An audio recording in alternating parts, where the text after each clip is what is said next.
en français facile, on peut dire que c'est un peu tous les mécanismes en fait qui permettent un peu de manager toutes les ressources critiques qui font fonctionner Internet à travers la planète. Vous savez très bien qu'aujourd'hui, c'est transparent pour l'utilisateur quand il utilise Internet, mais il y a tout un mécanisme, il y a tout un dispositif institutionnel technique qui existe derrière ça pour permettre de manager ces ressources parce que c'est critique et ça a besoin d'un mécanisme sûr d'assurance et puis de confiance. Donc, c'est tout ce mécanisme-là qui va constituer la gouvernance de l'Internet.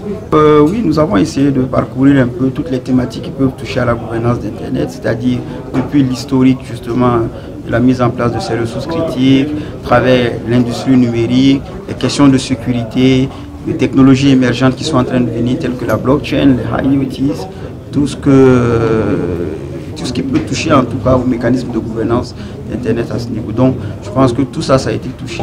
Et nous avons même pris le soin justement que les présentations des formateurs qui ont été faites, qu'on puisse les mettre à disposition en ligne pour que les gens puissent aller télécharger ces documents-là. Après, même si vous n'étiez pas à la formation, ça peut vous permettre de vous informer, de vous cultiver.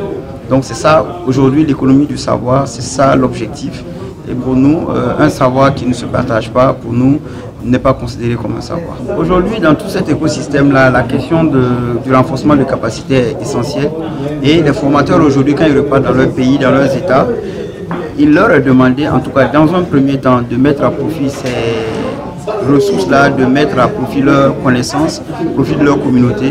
Donc ils pourront répliquer ces types de formations dans leur pays. Ça, c'est primo. Secondo, ils peuvent aller même sur des projets concrets qui peuvent impacter justement le secteur. Parce qu'avec tout ce qu'ils ont appris en termes de développement de l'industrie numérique, en termes de sécurité des systèmes d'information, tout ça, c'est des choses qui vont leur permettre d'être utiles à leur écosystème, à leur gouvernement, pour que justement on ne puisse jamais manquer justement de ressources et d'experts en tout cas dans ce domaine-là.